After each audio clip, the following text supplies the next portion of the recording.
Salam alaikum Mazoul, bonsoir. On les appelle les Chibani. Ce sont des travailleurs immigrés en France. Enfin, ils ne sont plus des travailleurs, ils sont des retraités, généralement venus du Maghreb et des pays subsahariens, et qui n'ont, pour leur majorité, qui n'ont pas pensé à, ou qui n'ont pas voulu faire des regroupements familiaux et qui donc vivent pour la plupart d'entre eux dans des foyers à dommages, je crois, et donc qui maintenant sont un peu piégés, qui ne peuvent pas rentrer chez eux parce qu'il y a des lois absurdes, vous allez entendre nos invités vous en parler tout à l'heure, qui les empêchent de façon objective de rentrer chez eux, sinon ils perdraient une partie importante de leur pension de retraite. Et donc nous allons parler d'eux, de ces lois totalement hallucinantes, à la limite contre-productives, y compris pour la société et l'État français, et de leur vie qui se passe d'une façon, j'allais dire, tragique. Nombreux d'entre eux sont de temps en temps retrouvés dans leur chambre, dans leur foyer, 12 mètres carrés, généralement signalés par, excusez du terme, par l'odeur de putréfaction des cadavres qu'ils sont devenus. Excusez pour la brutalité de cette image. Avec nous, pour en parler, Salem Fkir, qui a déjà fait avec moi 2 émissions déjà sur le même sujet. Bonjour, merci encore et merci à votre chaîne de prendre autant de place sur les Chibani et de faire en sorte que des émissions comme ça perdurent, car ils en ont vraiment besoin. Merci, et je signale qu'en ce moment, c'est vraiment l'actualité est très chaude, que la priorité revient à des événements majeurs qui se passent particulièrement en Algérie. Mais nous avons tenu à passer cette émission pour montrer toute l'importance que nous accordons à ces gens qui ont donné leur vie, généralement non seulement pour construire la France, mais aussi pour envoyer l'argent dans leur pays d'origine. Et ils ont grandement contribué à construire leur pays d'origine. Nous en parlerons. J'aimerais remercier vraiment la chaîne Maghrebia vraiment d'avoir tenu ses promesses, parce que vous m'aviez promis vous-même que cette émission se referait. Oui, et on est là ce soir et je vous en remercie vivement. Merci, on la refera autant de fois qu'il sera nécessaire. Merci beaucoup. Et Nasser Lajili, collectif des Chibani de Gennevilliers. Merci d'être avec nous pour la première fois. Exactement. Merci. Je vous remercie pour l'invitation. Merci. Je rappelle que Salem Fkir est président de l'association Cap Sud marocain résident à l'étranger. Là, vous ne pourrez pas me dire que vous l'avez encore oublié. Merci. Alors, donc, quoi de nouveau chez les Chibani? Est-ce que maintenant, enfin, ils peuvent rentrer chez eux, couler les jours qui leur restent parmi les leurs, au Maroc, en Algérie, en Tunisie? Écoutez, j'espère qu'un jour, on fera cette émission. Ce n'est pas encore le cas. Hein. C'est loin d'être le cas pour l'instant, bien au contraire, puisque la loi s'est même un peu plus durcie. Malheureusement, on pensait avoir fait des interventions nécessaires afin que la loi du 5 octobre 2015, mise en place par Marisol Touraine, puisse justement, et elle-même l'avait évoqué dans son communiqué de presse en disant que les Chibani peuvent quitter le territoire sans aucun problème, alors que c'est tout le contraire, malheureusement. Alors nous allons d'abord, Salem Fkir, nous allons d'abord rappeler ce qu'est que ce problème. Alors, essayez de l'expliciter, s'il vous plaît. Je vais essayer d'être le plus simple et le plus succinct possible. Aujourd'hui, il y a une loi qui permet aux retraités français, et exclusivement français, de pouvoir prendre sa retraite et surtout d'avoir la couverture de la sécurité sociale sans aucune condition de résidence. C'est-à-dire qu'il a le droit de quitter la France 1 an, 2 ans, 3 ans, en l'occurrence vivre au Maroc, en Algérie, en Tunisie, sans aucune contrainte de résidence, et il ne perd aucun de ses droits. Le même contribuable, parce que quand on parle de nationalité, il est important de rappeler à nos auditeurs, à nos téléspectateurs, que dans une fiche de paye de tout salarié, la cotisation sociale n'est pas conditionnée à la nationalité. À l'origine. À l'origine. C'est-à-dire que paye le même taux de cotisation. Je pense que dans votre télévision, quel que soit le salarié de la chaîne, sur sa fiche de paye, il y a ce qu'on appelle la CG-CRDS. Un pourcentage qu'on paye sur son salaire brut. Que vous soyez français, marocain, algérien d'origine, bref, quoi qu'il arrive, la cotisation sociale, l'impôt, est pareil pour tout le monde. Donc, a fortiori, la pension de retraite devrait être, et les conditions de son versement devraient être les mêmes. Alors, pour la retraite, qu'on fasse bien attention à ce qu'on dit, la distinction, la retraite ne pose aucun problème. C'est la sécurité sociale. C'est la sécurité sociale. Aujourd'hui, sur le thème sur lequel nous nous battons et nous nous opposons aujourd'hui, c'est sur la problématique de la sécurité sociale. C'est là où il y a une discrimination, une distorsion de droit. Cette distorsion de droit, c'est pour ça que je disais bien la CG-CRDS, hein, c'est la fiche de paye. Aujourd'hui, un retraité français, et exclusivement français, a le droit d'avoir une couverture de la sécurité sociale, quel que soit l'endroit où il a décidé de vivre. Il veut aller vivre au Maroc. D'ailleurs, ils sont combien au Maroc? À peu près, on est de retraités, ils doivent être à peu près retraités ils doivent être une dizaine de milliers, puisqu'il y a à peu près entre 30 et 40 000 ressortissants français au Maroc. Dans 10 000 à peu près de retraités, grossièrement.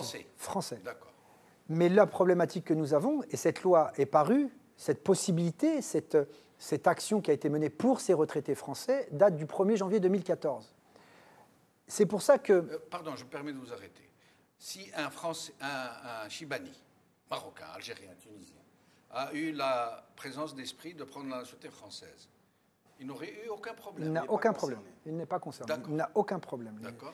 Donc, là où est le problème, c'est que depuis ce 1er janvier 2014, cette loi qui permet aux ressortissants français ne le permet pas aux salariés, on ne va pas parler de ressortissants, aux salariés de France, de retraités de France, de bénéficier du même droit que son homologue retraité français.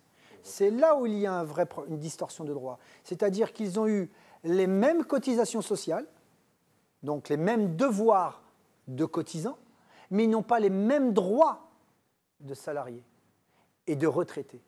Donc c'est-à-dire qu'aujourd'hui, qu'un retraité ressortissant marocain, algérien, tunisien ou subsaharien, c'est-à-dire étranger, qui décide de venir vivre au Maroc, il ne le peut pas, au risque de perdre l'ensemble de ses droits de la sécurité sociale, et voire même, s'il est attrapé, comme il se passe souvent par certains services de la sécurité sociale ou de la CAF, venir les contrôler, ou les impôts, s'ils ont dépassé les 6 mois et 1 jour, se voir demander un remboursement de toutes les prestations qu'ils ont eues. Ça veut dire qu'on leur exige de passer 6 mois et 1 jour. Ils ne doivent pas dépasser 6 mois et 1 jour. Dans leur pays. Il faut qu'ils viennent 6 mois avant, exactement. Ça, il est obligé de passer 6 mois. 183 jours. 183 jours.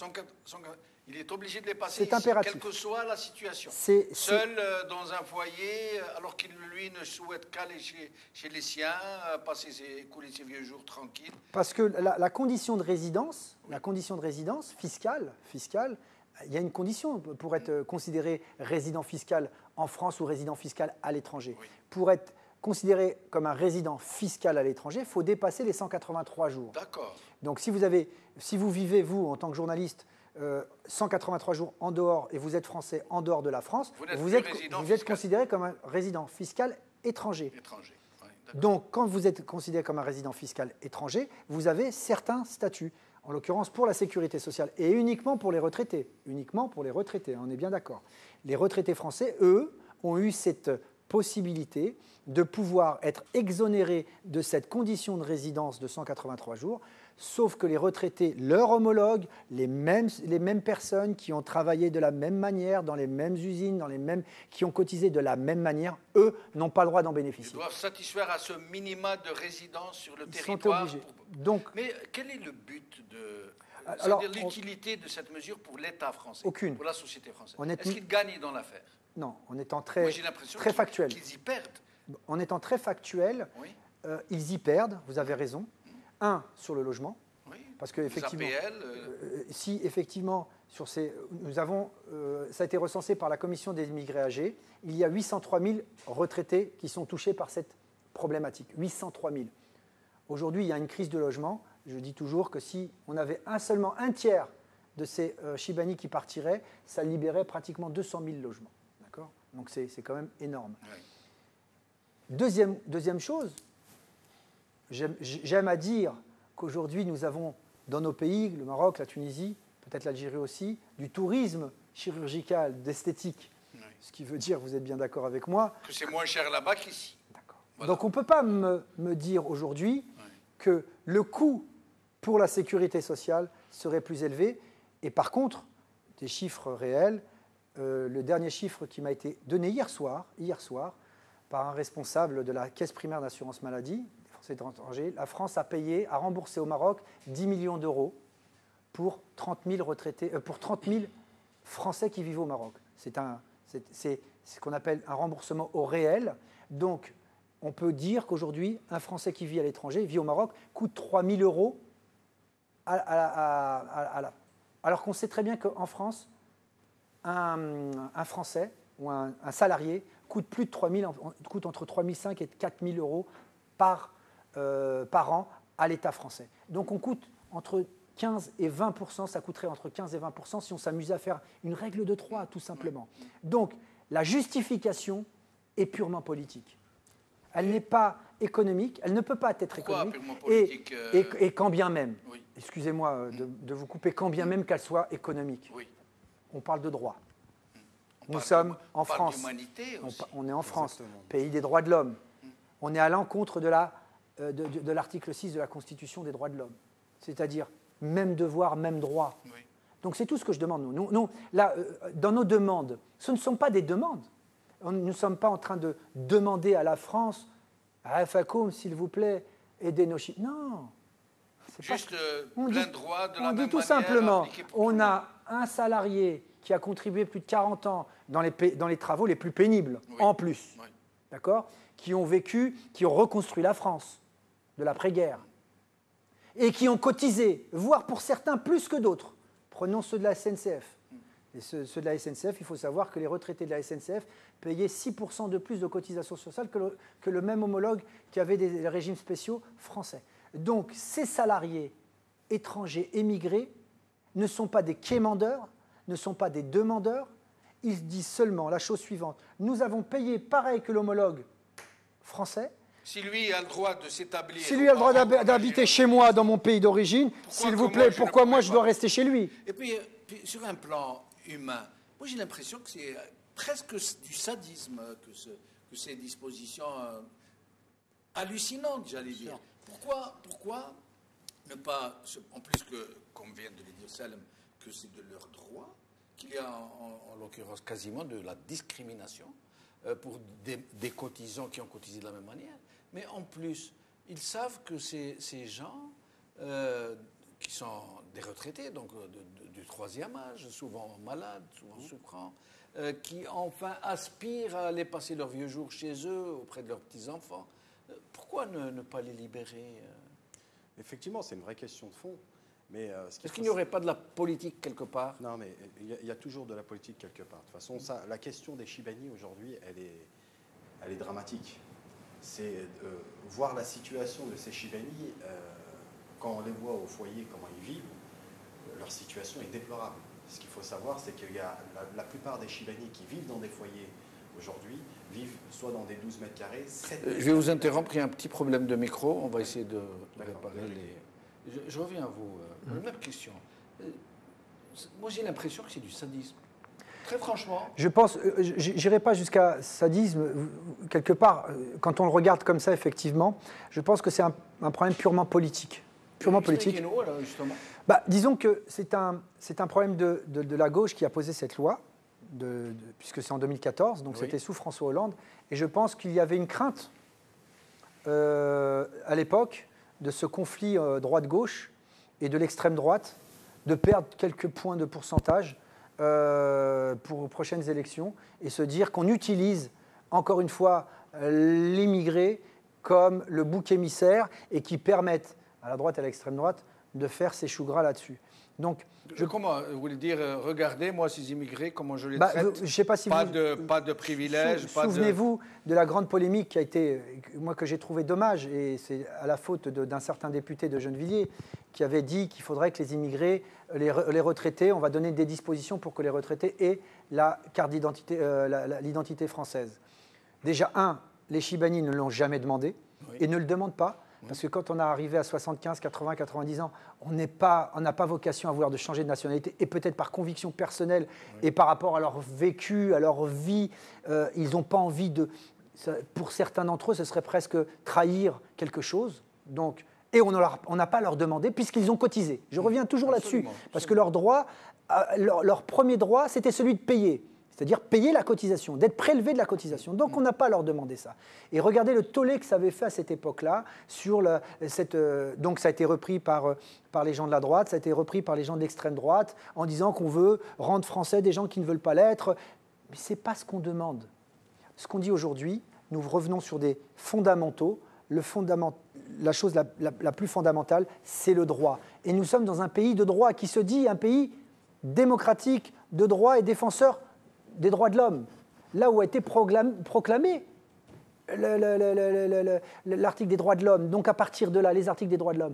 Donc à partir de là, ce dont on parle, c'est de Chibani, de personnes qui ont travaillé, qui ont cotisé et qui veulent exactement, pas plus, pas moins. Pas plus, mais certainement pas moins. Et aujourd'hui, ils ont moins de droits que le même retraité français. Nasser Lajili, je crois que ça va mieux, votre micro. Oui. Alors, je vous laisse poursuivre. On en était tout à l'heure. Oui, on expliquait tout simplement que ces Chibani aujourd'hui vivent dans des situations déplorables. Ce qu'il faut savoir, c'est que le 3/4 de ces Chibani qui vivent dans ces foyers vivent soit dans des 7 mètres carrés ou des 12 mètres carrés aujourd'hui. 7 mètres carrés 7 mètres carrés, ça existe à Genouilly. Oui. Ah, il y a encore un problème de micro. Je suis désolé. Je reviens à vous, Salah. 7 mètres carrés 7 mètres carrés. Oui, vous savez, c'est des constructions qui ont été faites dans les années 50. C'était des foyers qui avaient pour but d'une installation provisoire. Ça n'a jamais été des... D'ailleurs, tous les logements des quartiers des cités des années 60 ont été faits justement pour des logements provisoires. Nos quartiers, les Mureaux, Poissy, Gennevilliers, Sartrouville, les cités des Indes, Borgard, enfin bref, ça a été toujours des logements provisoires. Et en l'occurrence, les foyers Sonacotra, c'était vraiment plus que du provisoire. Mais il faut y aller, il faut voir la salubrité, l'insalubrité dans laquelle ils vivent. Quand vous avez même pas de cuisine, quand vous avez une cuisine par étage. Généralement, c'est une cuisine collective. C'est ça. Et c'est des cuisines non seulement collectives, mais en plus vous avez des salles de bain collectives. Vous avez, c'est vivre dans des, vous savez, ce qu'on a des hôtels. Petits hôtels que nous avons des fois à Belleville ou autres, qui sont considérés d'ailleurs par les mairies comme insalubres. Donc nous nous retrouvons avec des retraités aujourd'hui qui ont vécu plus de 40 ans et qui sont au crépuscule de leur vie. C'est-à-dire qu'ils sont à la fin d'avoir travaillé, et souvent l'erreur qu'ils ont faite ou pas, ou le choix de vie qu'ils ont fait, c'est celle de ne pas faire le regroupement familial dans les années 70. Ils ont dit, moi je préfère garder ma famille au pays et moi je vivrai en France. Et ils se retrouvent aujourd'hui seuls, plus de 75 ans, 80, 90 ans, seuls, quand on est arrivé à cet âge-là, avec la vie qu'ils ont menée, c'est-à-dire ce que je disais tout à l'heure, c'était les travaux, les mines de charbon, les usines Talbot. C'était pas comme aujourd'hui, il n'y avait pas de joystick et on emmène une chaîne. Moi, je me souviens mon père me dire, j'ai une image de mon papa, c'était quand il s'allongeait dans le canapé et qu'il avait ses pieds comme ça parce qu'il avait mal aux pieds tellement il tirait les chariots des voitures à l'usine Talbot. Donc, ces gens ont eu des vies pénibles. Et on leur dit aujourd'hui, vous êtes assignés à résidence. C'est le mot. Ils sont assignés à résidence. Et ils doivent monter je ne me trompe pas, à Gennevilliers, c'est des 4, 5 étages, 6 étages, sans ascenseur. Donc, je raconterai une anecdote. Vous occupez donc... Alors, j'accompagne bien évidemment certains... Le micro, il est bon. Enfin. Oui, bon. Ce que je disais, c'est que j'accompagne parfois des Chibani sur leur situation. Ce qu'il faut savoir, c'est qu'il y a des fois des situations déplorables. Quand on prend une personne, un Chibani qui habite au 12e étage et que l'ascenseur ne fonctionne pas pendant un mois, voilà, comment voulez-vous qu'il descende et qu'il reste en bas pour profiter un peu du moment où il peut sortir parce qu'il est retraité, parce qu'il fait rien d'autre que regarder la télé malheureusement parfois. D'autres, ils sont malheureusement bloqués ici parce qu'ils ont des problèmes de santé.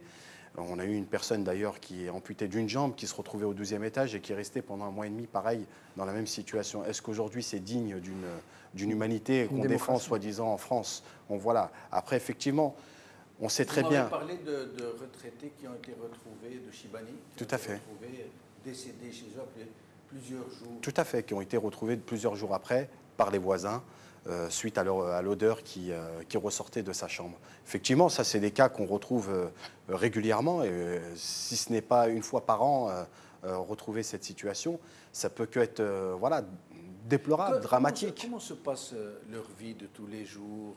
Ils sont retraités, donc ils ne travaillent pas. Exactement. Ils doivent passer à peu près 6 mois dans ces habitations très sommaires, hein, très petites, exiguës. Qu'est-ce qu'ils font de leur journée?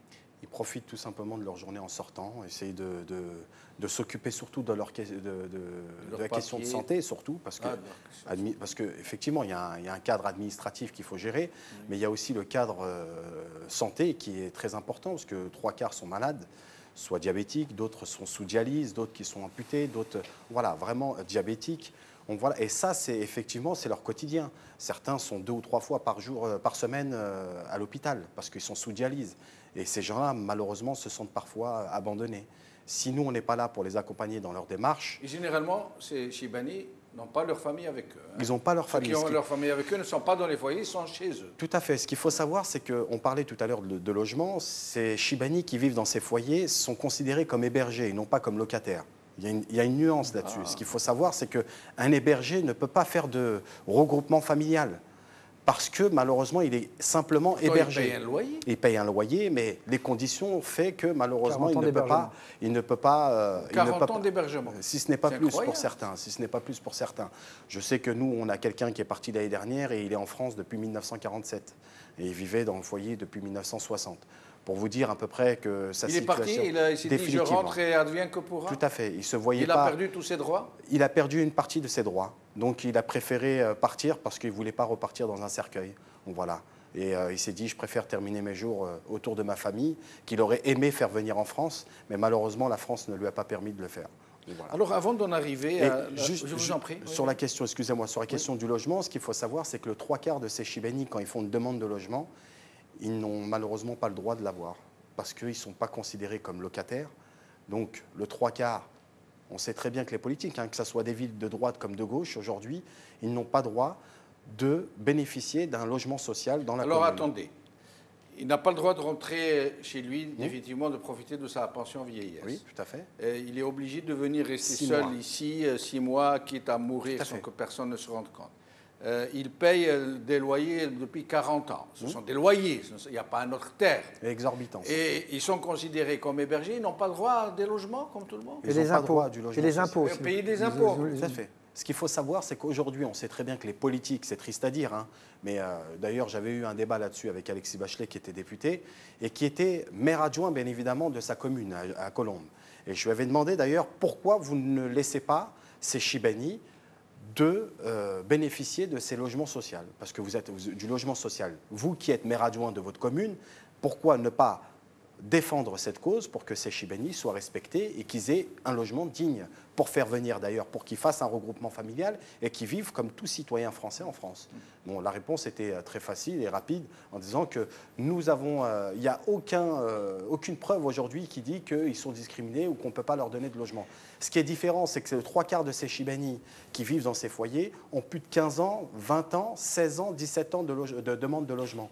Et donc la situation ne change pas. Mais pourquoi? On sait très bien, parce qu'il n'y a pas d'intérêt politique derrière. Il n'y a pas un intérêt général. L'intérêt d'un homme politique, c'est quoi? C'est d'avoir un électeur en plus. Eux, ils ne votent pas. Exactement. Des résidents étrangers. Pourquoi imposer à une personne d'avoir une nationalité? C'est inacceptable. Ce qu'il disait tout à l'heure Salem, il a raison. C'est inacceptable d'imposer à quelqu'un de lui demander de faire sa nationalité française s'il veut être respecté, s'il veut avoir ses droits. Et encore, c'est pas sûr qu'il l'obtienne à un âge aussi avancé. Et à cet âge-là, surtout. C'est qu'on n'a pas la force, on n'a plus la même force qu'on avait quand on était jeune. Donc, voilà. J'aimerais vous poser une question avant de poursuivre. Comment se fait-il que des jeunes comme vous se dévouent autant pour des gens qui sont quasiment en fin de vie, qui sont après la retraite, qui sont... Moi, j'aimerais bien répondre là-dessus. Oui, bien sûr. Quand je vois ces Chibani, c'est comme si je voyais mes parents. Donc malheureusement... Vos parents étaient immigrés ici en France? Ma mère est immigrée, effectivement, elle est en Tunisie. D'ailleurs, elle doit revenir avant ses 6 mois, sinon elle perdrait ses droits. Tout à fait, exactement. Même si elle a un logement social, elle est concernée de cette situation. Donc voilà, mais pour vous dire que pour moi, je considère comme si c'était mes parents. Donc voilà, donc on sait qu'ils subissent une discrimination. J'ai été interpellé à plusieurs reprises pour les accompagner. Et donc, c'était impossible pour moi de rester silencieux et rester spectateur de cette situation. Après, une autre question, mais sur celle-ci. Il a tout dit. Il a tout dit. Moi, j'ai immigré en 66 de Saint-Denis, 93. En 70, j'ai immigré. Je crois que mon père a pris la nationale 13 pour amener à Vernouillet. Voilà mon immigration. Mais celui qui était au volant, c'était mon père. Lui, il a eu la présence d'esprit de vous ramener, de ramener la famille. Non, je suis né en France. Ah, né en France. De ramener sa femme. Maman, de l'épouser ici. Non, il l'a trouvé ici. Ah, d'accord. Maman et papa, ils se sont beaucoup de chance. Oui, j'ai des parents magnifiques et qui ont fêté bientôt leurs 60 ans de mariage et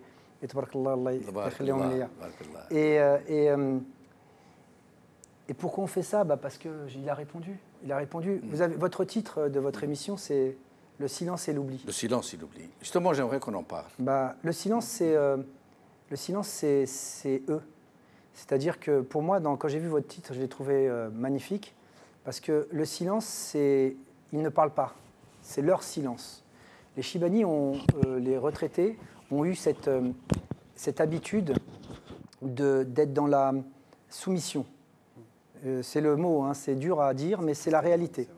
Ils se soumettent à l'autorité. Ils ne se permettent pas de revendiquer. Ils ne se sont jamais permis de revendiquer. Sinon, s'ils s'étaient permis de revendiquer, on ne serait pas là aujourd'hui en train de défendre des droits. On ne parle pas de privilèges. Hein. On n'est pas des syndicalistes. On défend seulement des droits, une équité de droits. C'est-à-dire qu'il y a une différenciation entre un retraité français et un retraité étranger. Et l'oubli? Le silence et l'oubli. Pourquoi sont-ils oubliés de tous, y compris de leur propre pays d'origine? Et nous allons justement arriver à la question que je voulais vous poser, de ce qui est entrepris dans leur pays d'origine. Pourquoi ils sont oubliés de tout le monde? De leur propre communauté ici, qui ne se solidarisent pas suffisamment avec eux, des autorités locales, des élus locaux, de cette administration qui semble vouloir les oublier à tout prix. Pourquoi?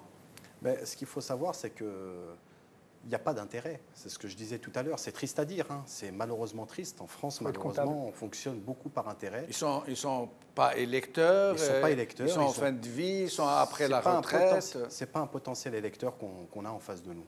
Donc aujourd'hui, les seules personnes, et effectivement, les gens de ma génération, moi j'ai 35 ans aujourd'hui, les gens de ma génération sont très peu informés de la situation de ces Chibani.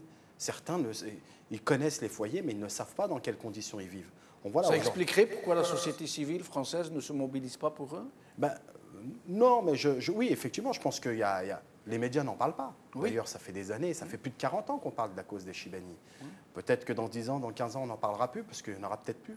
Donc voilà, ce qui est triste à dire. Hein. Moi, je sais que je suis parfois cru quand je parle comme ça, mais j'essaye de faire réagir les gens, surtout, pour que les gens s'intéressent à cette cause-là. N'attendons pas que ça soit trop tard pour agir. Et je pense qu'aujourd'hui, on est dans une situation où ces Chibani ont besoin de nous, même si parfois c'est difficile de rentrer dans des foyers parce qu'on ne sait pas comment aborder les choses. Ils attendent que ça. Le 3/4 de ces gens-là, c'est des gens qui n'ont pas forcément fait d'études, qui sont malades, qui sont dans des situations où ils sont en attente on va dire, de contact, de discussion. Ça leur fait juste plaisir de discuter déjà 1 heure avec eux. C'est un grand plaisir parce qu'ils retrouvent quelque chose de nouveau dans leur lieu. Aujourd'hui, ce qu'il faut savoir, dans les nouveaux foyers qu'on reconstruit aujourd'hui, parce que certains sont complètement, on va dire, insalubres, ce qu'il faut savoir, c'est qu'on a certains Chibani qui, malheureusement, aujourd'hui, ne pourront plus prier, parce qu'avant, on avait des salles de prière pour ces Chibani dans ces foyers. Aujourd'hui, on leur dit, malheureusement, vous aurez plus de salle de prière parce qu'on est dans un endroit laïque, donc il faudra aller à la mosquée qui se retrouve à 2 km ou à 3 km. Mais comment expliquer à un Chibani qui a 75 ans ou 80 ans, qui a du mal à parler, qui a du mal à marcher, suite à ses problèmes de santé, à lui demander de marcher jusqu'à la mosquée? Donc voilà, à un moment donné, c'est quel lien d'ailleurs social qu'on peut avoir avec ces Chibani? Aujourd'hui, j'en veux beaucoup aussi aux autorités du Maghreb comme à l'autorité française aujourd'hui. C'est qu'aujourd'hui, ça fait 40 ans qu'on parle des Chibani en France. La situation n'a pas forcément changé. J'espère tout simplement que ce nouveau gouvernement va prendre en considération la cause des Chibani et qu'on arrête de parler sans agir. Je pense que ça, c'est important. Mais j'en veux aussi aux autorités maghrébines, ça veut dire d'Afrique, ceux qui... je veux dire, justement, puisque vous y arrivez, après ce sera à Salem de s'exprimer là-dessus. Pour ce qui est de l'Algérie, je crois savoir qu'il n'y a pas grand-chose. Il ne bouge pas. Hein. Il ne bouge pas pour les gens autrement plus jeunes, beaucoup plus... qui sont capables de s'exprimer. Alors, pour ce qui est des Chibani, je crois qu'ils sont les vrais oubliés de ce régime. Mais pour ce qui est de la Tunisie, parce que vous êtes d'origine tunisienne, est-ce que l'État tunisien essaye de leur venir en aide? La situation est exactement la même, que ce soit en Tunisie ou en Algérie. Peut-être, alors je ne connais pas à peu près la situation au Maroc, mais je parle pour la Tunisie ou l'Algérie, la situation est complètement la même. C'est que c'est des personnes qui sont complètement délaissées, des personnes qu'on oublie parce que ce n'est pas une priorité. Et voilà, moi je trouve que c'est lamentable qu'on se retrouve toujours dans la même situation en 2018. Donc voilà, c'est des ressortissants tunisiens et algériens qui se retrouvent dans ces foyers. Et aujourd'hui, qu'est-ce qu'on a fait pour que ces Chibani sortent de cette situation? Rien, malheureusement. Pour ce qui est du Maroc, c'est un peu particulier. Pourquoi? Parce que je crois que de tous les pays maghrébins, les émigrés marocains sont ceux qui ont le plus profité à leur pays d'origine. Aucune communauté immigrée maghrébine n'a autant apporté au pays d'origine que les immigrés marocains. Et encore, ça continue à ce jour. Il reste une source d'argent considérable. Et je ne parle pas seulement des transferts financiers, mais aussi de tout ce qu'ils emmènent là-bas, de ce qu'ils permettent, de ce qu'ils construisent, d'écoles, de routes, de mosquées. C'est quasiment admirable. Alors, est-ce que l'État marocain fait quelque chose pour eux? Le ressortissant marocain étranger, c'est 6 milliards d'euros de rentrée de devises, 9% du PIB. C'est dire. Pour vous donner des 9%. chiffres. 9% du PIB. C'est incroyable. Voilà. Donc ça, c'est pour donner des chiffres concrets sur la valeur ajoutée que peut avoir le Marocain résident étranger. Et si je ne me trompe pas, c'était une dernière statistique, on était 5 millions de Marocains qui sommes venus au Maroc en tant que touristes. C'est dire. C'est dire le poids économique que revêt le Marocain résident étranger. Et quand je dis 5 millions de touristes, ce n'est pas nos pères. C'est les deuxième et troisième générations. D'accord? Exact. Et pourquoi je vous dis ça? C'est quand même grâce à nos pères que nous sommes attachés à notre nation. Et que vous continuez d'y aller. C'est nos pères qui nous ont fait venir tous les ans. On a tous nos anecdotes. Jamel en a sorti une. On a tous chacun notre anecdote du voyage de transfert qui est devenu aujourd'hui des anecdotes et qu'on fait profiter à nos enfants. Donc cet attachement que vous évoquez et l'apport que a le Marocain résident à l'étranger envers sa nation, elle le doit à ses Chibani. Et c'est là où, quelque part, on est un peu énervé et révolté. Parce que le Maroc pourrait dire, ou certains Marocains du Maroc me disent « Mais attends, ça c'est un problème franco-français ». Ils n'ont pas tort. C'est une loi française, une distorsion de droit de loi française. Néanmoins, la nouvelle constitution de 2011, 1er juillet 2011, où nous avons fortement participé, indique l'article 16 de cette constitution, dit que le Maroc doit à ses ressortissants protection quand ils sont dans la légalité et quand il y a une défaillance du pays d'accueil. Ce qui est le cas aujourd'hui. Oui. Et nous sommes dans le plein droit de demander à nos pays d'origine, enfin du Maroc en l'occurrence, de nous appuyer, de nous aider et d'imposer quelque part. Et ça ne se fait pas? Écoutez, pas suffisamment?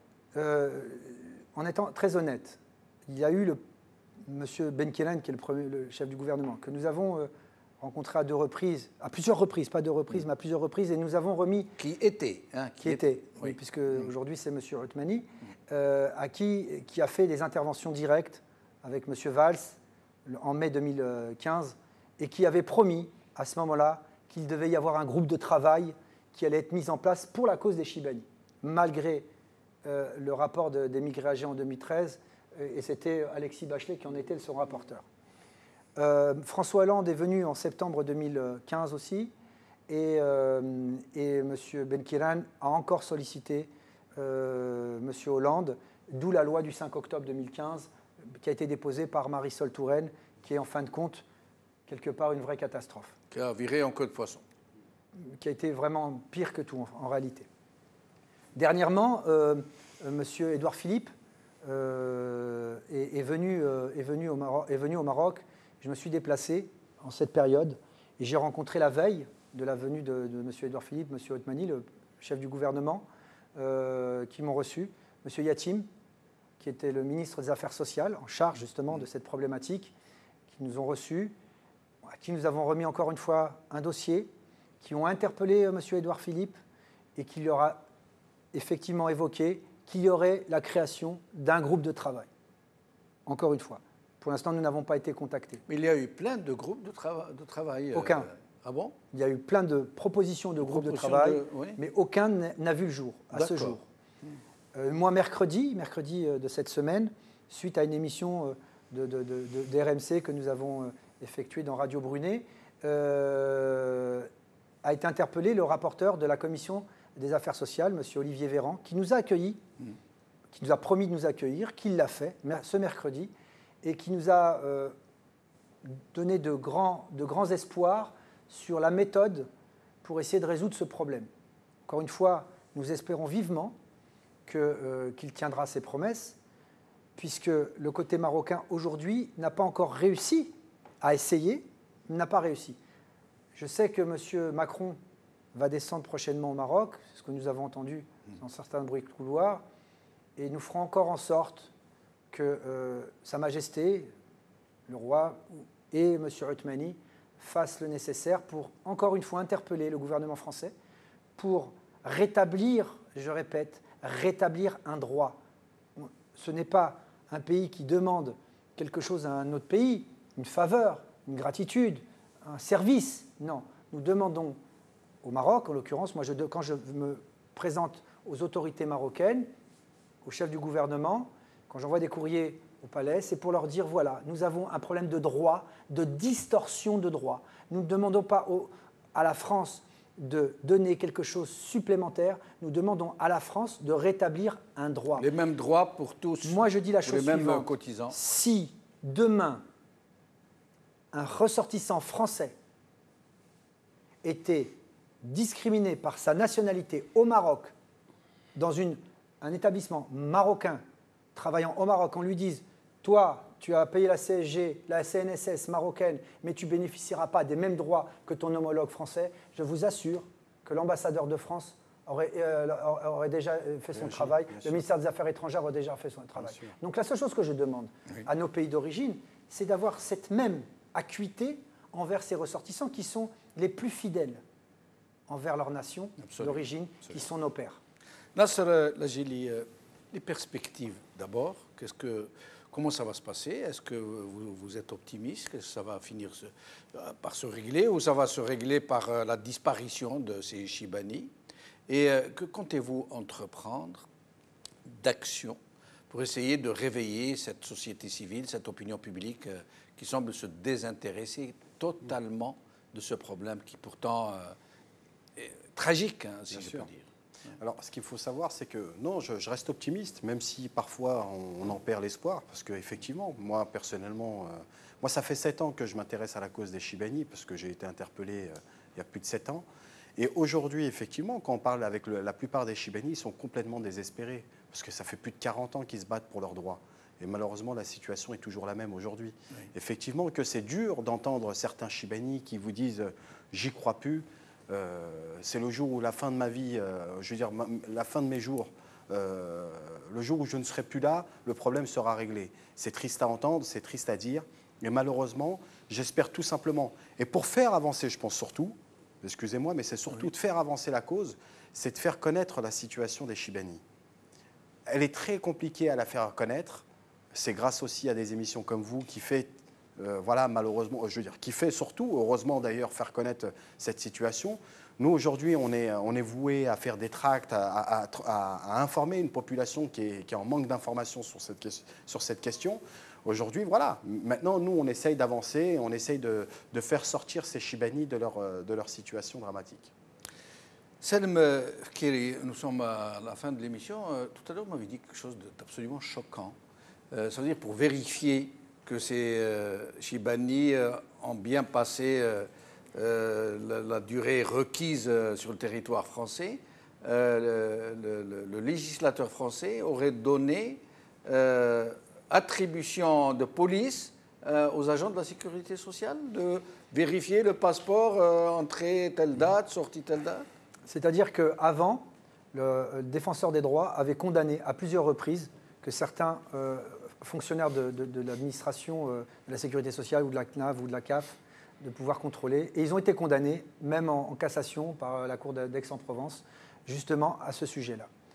Ils n'ont rien trouvé de mieux à faire avec cette loi du 5 octobre 2015 mise en place par Marisol Touraine, qui avait elle-même, encore une fois, je le répète, dit que nos Chibani peuvent quitter le territoire sans aucun problème, a demandé, a sorti cette loi et qui a dit et qu'il devait passer devant le Conseil d'État. Et c'est là, en 5 octobre, où on avait dit stop, arrêtez de dire n'importe quoi parce qu'il y a une loi, il y a un décret qui est là, il y a un article qui doit passer au Conseil d'État et qui n'est pas encore passé, qui va donner la réalité des faits. Est-ce qu'il va y avoir une stabilité, une condition de résidence ou pas?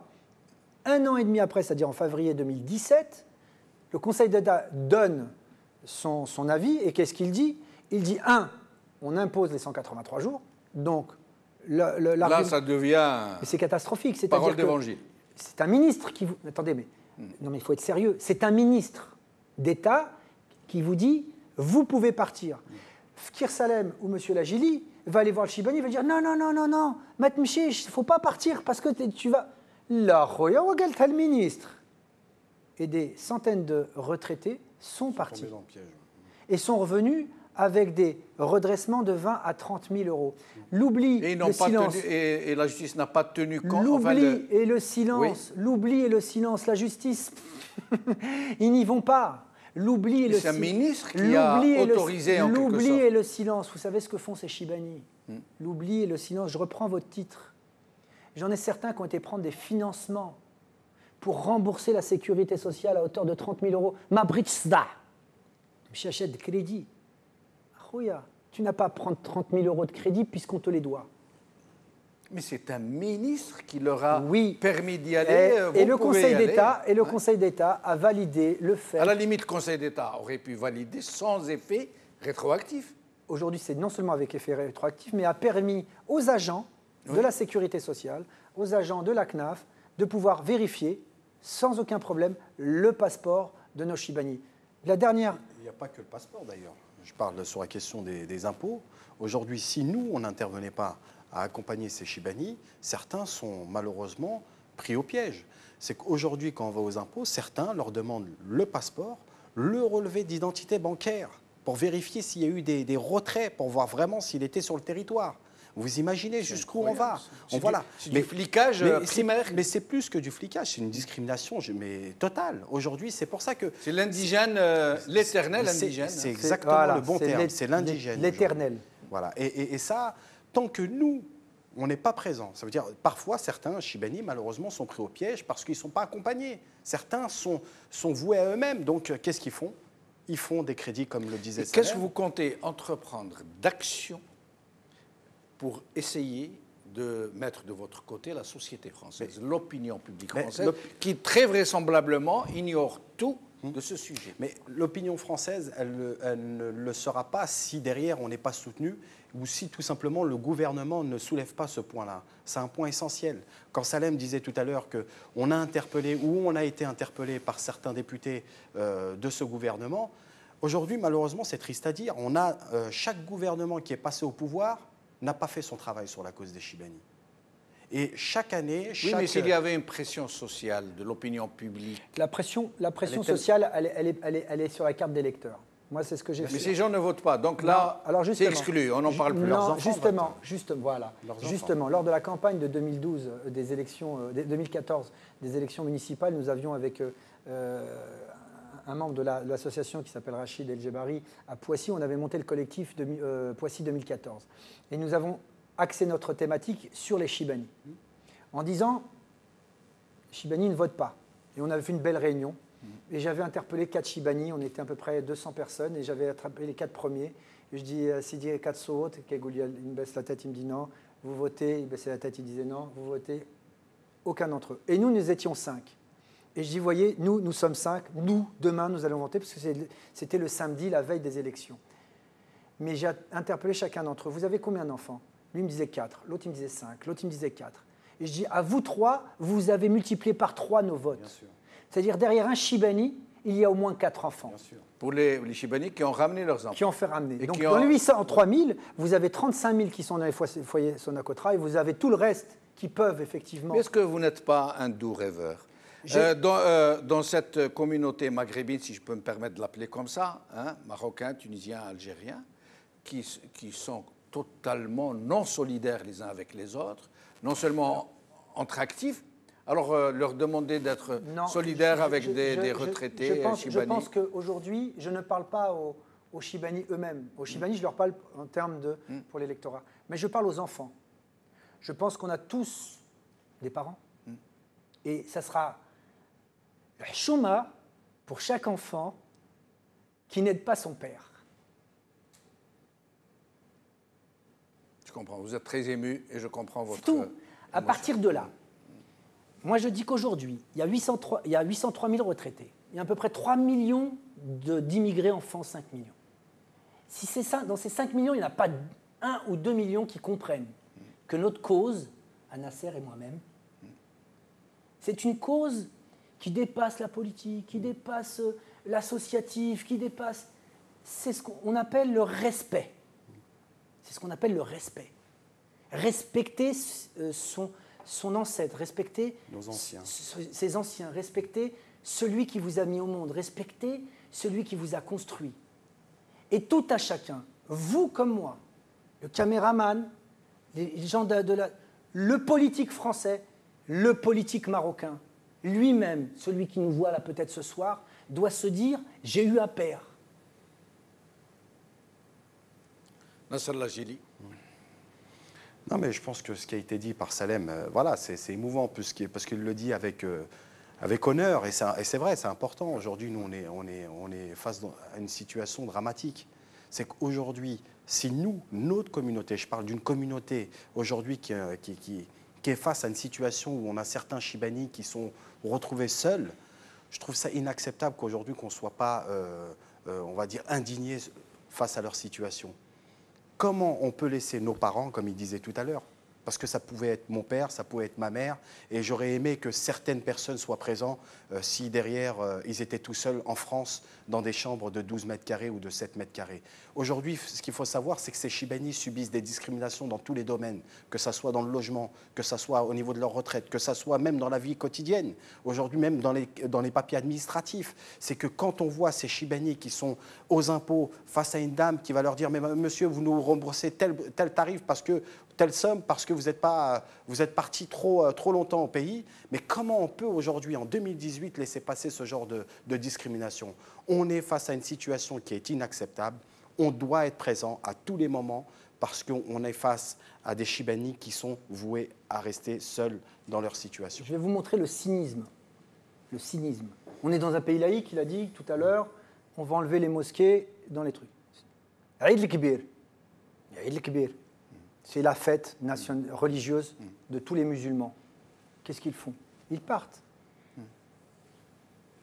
C'est là qu'on se rend compte que l'administration française est très prompte à bien vérifier nos fêtes religieuses. Parce que quand ils sont venus contrôler, c'est une semaine après, l'Aïd el-Kibir, pour vérifier si nos Chibani n'étaient pas là. Parce qu'ils connaissent...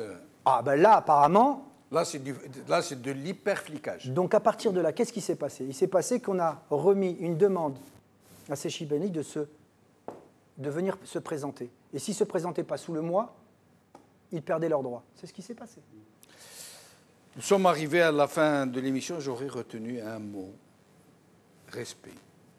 J'espère très sincèrement que ces politiciens français qui sont généralement si prompts à stigmatiser l'autre se mettent à comprendre qu'il faut respecter ces hommes qui ont travaillé toute leur vie, honnêtement, très durement parfois, sous-payés souvent, et qui aujourd'hui sont traités de façon juste inhumaine. Le mot de la fin peut-être? Oui, pour rester sur une note positive quand même, parce que le rendez-vous de mercredi avec Olivier Véran me donne beaucoup d'espoir. Vu les propos qu'il a tenus, vu la manière dont il nous a accueillis, dans la manière où il a été se renseigner sur la constitutionnalité des choses, j'ai bon espoir. J'espère que pour le PLFS d'octobre 2017, qu'il rentre dans le PLFS d'octobre 2017 et que pour 2018, le 1er janvier 2018, l'affaire soit close. J'ai grand espoir parce que cet homme que j'ai rencontré mercredi, pour une fois, m'a donné pas mal d'espoir en ce sens. J'espère. Inch'Allah. Inch'Allah, espérons que M. Véran sera d'une utilité relative pour régler ce problème. Et merci à vous deux d'avoir assisté à cette émission, de nous avoir expliqué.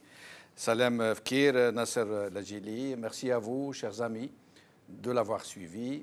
Qawala khair, bislama.